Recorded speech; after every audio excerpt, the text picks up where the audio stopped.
이름마저 지옥 같은 투엘 감독은 굉장히 사람을 많이 타는 인물로도 유명합니다.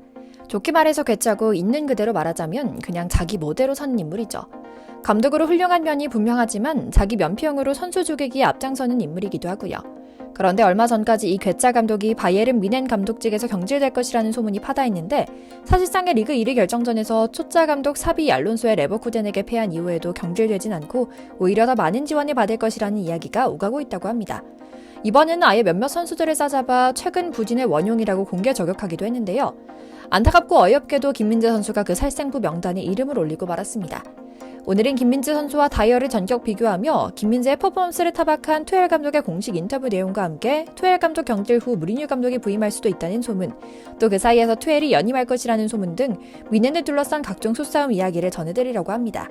잠시 저의 광화문 브리핑 구독 설정도 부탁드리고요. 저렇게 갱판을 쳐도 투엘은 자리를 보존할 것 같다는 것이 독일 내부 언론의 증론입니다.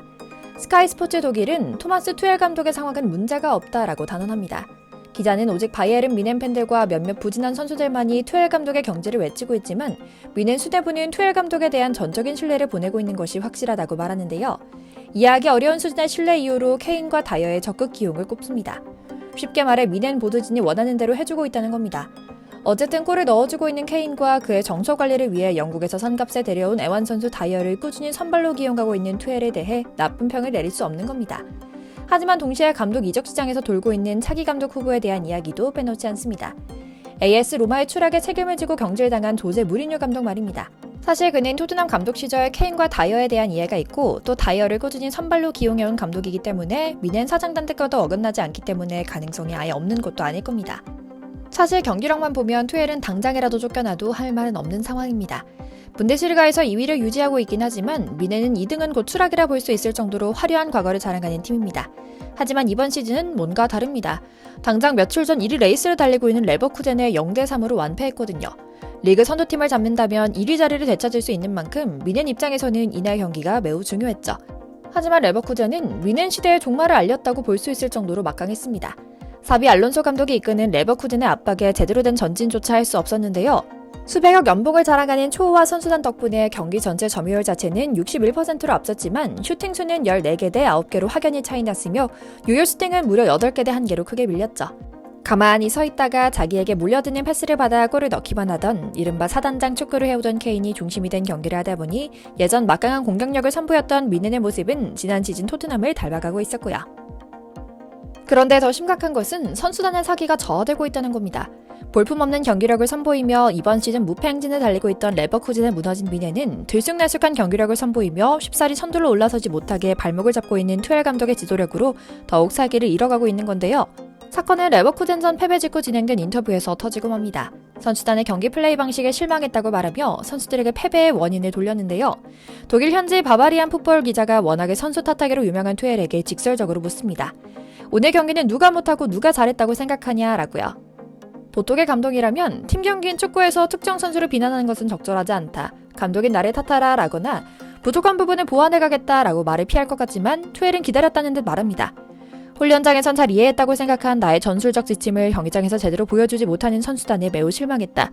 레버쿠젠전을 앞두고 3백 전술 변화까지 시도하며 승리를 위한 의지를 다졌지만 선수들이 이를 제대로 이해하지 못하고 경기에 임한 것 같다. 몇몇 선수가 눈에 띈다. 최근 합류한 다이어가 최후방 센터에서 자기 몫을 잘 해줬다고 생각하지만 이를 보조하는 사이드 수비수 우파메카노와 김민재가 이번 전술을 잘 이해하지 못해 패배의 원인을 제공했다고 생각한다. 민재가 이 정도 수준이라는 걸 상상하지 못했는데 결국 오늘 패배의 결정적인 원인이 된 것 같다. 엉성한 패스가 이어졌고 그게 뮌헨 첫 실점의 시작이었다고 말이죠. 일반적인 선수들이 듣는다면 너 나가 하는 말이 아닌가 싶을 정도인데요. 사실 김민재 선수는 타고난 멘탈도 멘탈이지만 다 이유가 있었습니다. 아시안컵 내내 뛰다 온 선수에게 갑자기 경기 전날 새로운 전술을 던져주고 잘 해보라고 하질 않나. 다이어 같은 영국산 미꾸라지 새끼 하나가 물을 다 흐리고 있는 상황에서 경기 중 지시하고 호통쳐서 결국 몸싸움까지 갈 수도 있던 것을 꾹 참아 눌러야만 하질 않나.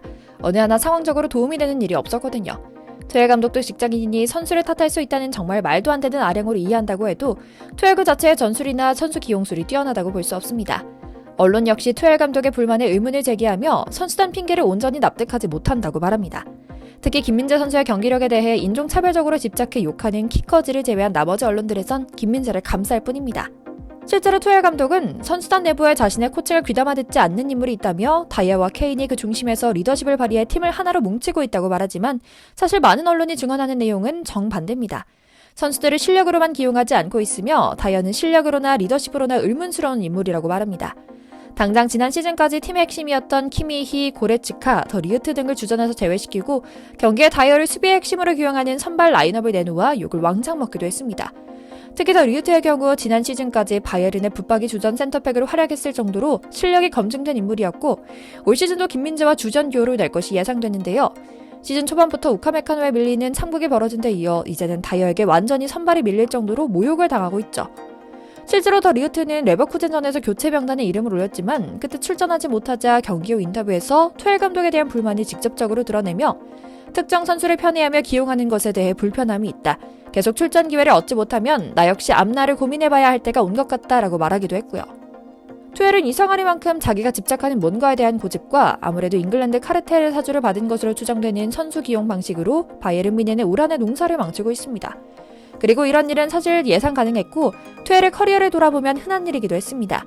물론 투엘은 감독으로서의 뛰어난 역량은 물론이고 상황에 따라 재빠르고 유동적이면서도 전술적인 대처 능력을 갖춰서 세계적인 명작인 클럽이나 과르디올라와 견줄 정도로 능력이 뛰어난 감독으로 꼽히곤 합니다.